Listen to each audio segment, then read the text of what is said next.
जय श्री हरि विष्णु। प्यारे भक्तों, आप सभी को कोटि कोटि प्रणाम।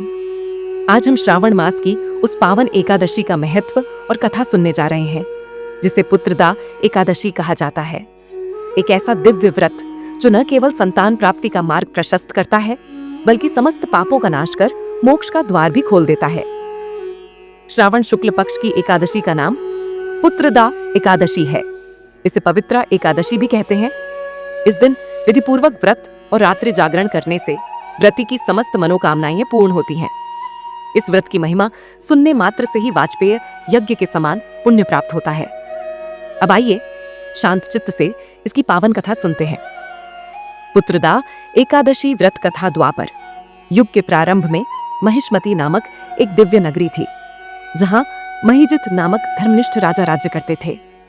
वे प्रजा के प्रिय, धर्मपरायण, न्यायप्रिय और दानी थे, परंतु एक पीड़ा उन्हें भीतर ही भीतर कचोटती रहती थी। वे पुत्रहीन थे। राजा का जीवन सुख संपन्न होते हुए भी संतान के अभाव में उन्हें नीरस प्रतीत होता था। वे चिंतित होकर सोचते, जिसके कोई संतान नहीं, उसका यह लोक और परलोक दोनों ही व्यर्थ है। राजा ने संतान प्राप्ति के लिए कई यज्ञ, दान, व्रत आदि किए, लेकिन उन्हें सफलता नहीं मिली। जब वृद्धावस्था की आहट सुनाई देने लगी, तब उन्होंने अपनी प्रजा के प्रतिनिधियों को बुलाया और हृदय की बात कही। हे प्रजाजनों, मैंने कभी किसी से अन्याय नहीं किया, ना देवताओं और ब्राह्मणों का धन छीना, न ही किसी की अमानत रखी। मैंने सदैव प्रजा को संतान के समान समझा, अपराधियों को भी पुत्रवत दंड दिया। फिर भी संतान के अभाव ने मुझे भीतर से तोड़ दिया है। आखिर इसका कारण क्या है? राजा के वचनों से व्यथित होकर मंत्रीगण और प्रजाजन समाधान की खोज में वन की ओर चल पड़े। वे आश्रम दर आश्रम घूमते रहे, महान तपस्वियों की खोज में जो राजा की पीड़ा का समाधान बता सके।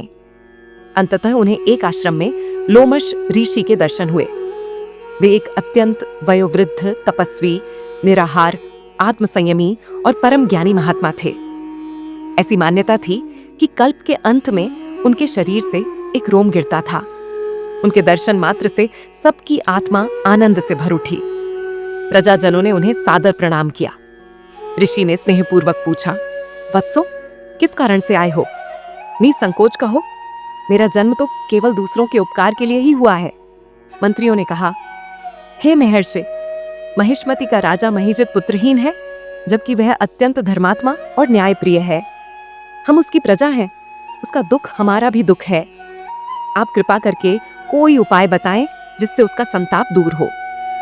ऋषि ने कुछ क्षण नेत्र बंद किए और योग बल से राजा के पूर्व जन्म का स्मरण कर कहा। राजा पूर्व जन्म में एक निर्धन वैश्य था। वह गांव गांव घूमकर व्यापार करता था।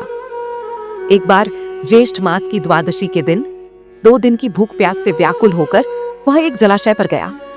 वहां एक नव ब्याही प्यासी गौ जल पी रही थी। वह बिना सोचे समझे उस गौ को हटाकर स्वयं जल पीने लगा। इस पाप कर्म के कारण उसे इस जन्म में पुत्रहीनता का कष्ट भोगना पड़ रहा है। किंतु चूंकि उस दिन वह एकादशी के उपवास में था, इसीलिए उसे राजा का जन्म मिला। अब भी उसका पाप शेष है।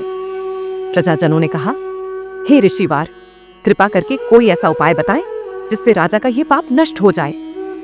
ऋषि बोले, श्रावण शुक्ल पक्ष की पुत्रदा एकादशी को विधिपूर्वक व्रत करें, रात्रि को जागरण करें। इस पुण्य से राजा का पाप अवश्य नष्ट होगा और वह पुत्र प्राप्त करेगा। ऋषि के वचनों का पालन करते हुए जब एकादशी आई, तो राजा, मंत्री और समस्त प्रजा ने व्रत और रात्रि जागरण किया। द्वादशी को सबने व्रत का पुण्य राजा को अर्पित किया। कुछ ही समय में रानी ने गर्भ धारण किया और प्रसव काल के पश्चात एक तेजस्वी पुत्र को जन्म दिया। पूरी नगरी हर्ष और उल्लास से गूंज उठी। इसलिए इस एकादशी का नाम पड़ा पुत्रदा एकादशी। जो भी श्रद्धा से इस एकादशी का व्रत करता है, वह न केवल संतान सुख पाता है, बल्कि सारे पापों से मुक्त होकर इस लोक में सुख भोगता है और परलोक में स्वर्ग प्राप्त करता है। हे भक्तों, यह व्रत एक अद्भुत वरदान है उन सभी के लिए जो संतान सुख की कामना रखते हैं या पूर्व जन्म के पापों से मुक्ति चाहते हैं। अगर आपको यह वीडियो अच्छा लगा हो तो इसे अपने भाई, बंधुओं और प्रियजनों के साथ जरूर साझा करें। ऐसे ही और भावपूर्ण और ज्ञानवर्धक वीडियो देखने के लिए हमारे चैनल को सब्सक्राइब करना न भूलें। नीचे कमेंट में जय हरि विष्णु लिखकर हमारा उत्साह जरूर बढ़ाएं। आपके एक एक शब्द से हमें नई ऊर्जा मिलती है। हरि नाम के साथ जुड़े रहें, भक्ति की इस धारा को बहने दें। जय श्री हरि विष्णु। हरि बोल, हरि बोल।